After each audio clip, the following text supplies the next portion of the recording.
Hi guys, it's me, H. Lewis. Welcome to Life with H. Lewis. Today we're going to make our own hummus. Here goes. Here's my bowl of freshly boiled chickpeas, but you could use tinned, canned ones as well. I have. And there's no exact measurements here, guys. Put as much as you want in a food processor. This is about 4 cups, or use 2 cans. I'm going to use a good pinch or 2 of salt. This is kosher salt. And a good drizzle of olive oil to start. Put a lid on it, would you? I process it on low first and then on high. Of course, food processors have a feed tube, but I think it's easier just to take off the lid. That's how I like to add my ingredients. I like to add in fresh lime. Don't tell Henry, but if you don't like the taste of lime or lemon in your hummus, then leave it out. If you do like it, squeeze in as much as you like. Lid back on and process. Low, then on high. This will take about 30 to 40 seconds. Turn the machine off and take off the lid. Now we're going to add fresh tahini. You can buy tahini paste, but it's very expensive. Make your own. It's the same process of making hummus, but instead of chickpeas, you're processing sesame seeds. You add a little bit of olive oil to make it a paste. I add about 2 good spoonfuls in. You do not want to overpower the flavor of the chickpeas. Put a lid on it, would you? Why do I always say that? Then process. You want to process this for a good 2 to 3 minutes.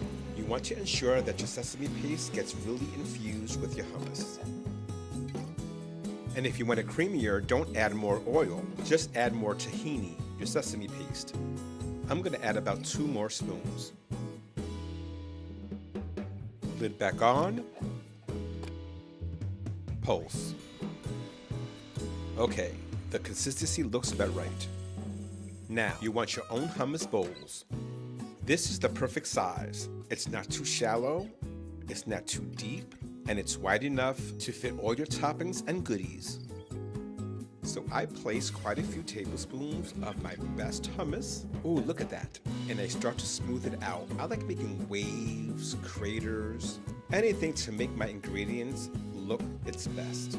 After all, we just created the best hummus. For this one, I'm gonna add pomegranate seeds. These are yummy. Eat your colors. Then comes a drizzle of that extra virgin olive oil. Now let's make another hummus bowl.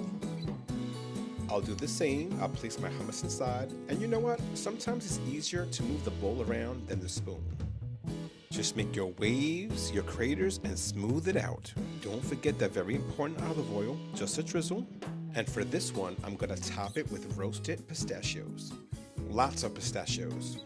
And for a little heat, I'm gonna sprinkle on some red pepper flakes.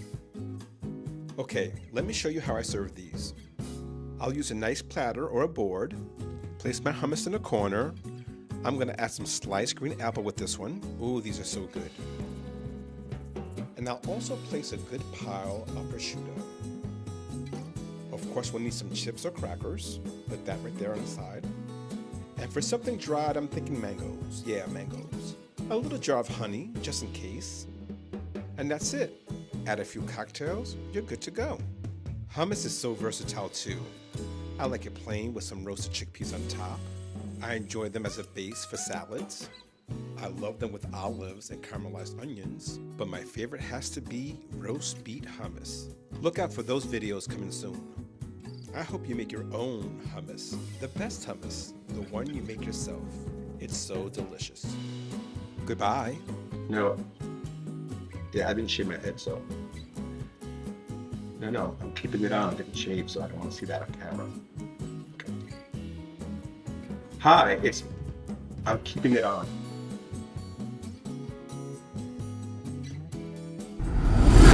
My goodness. Check out these other videos on Life with H. Lewis.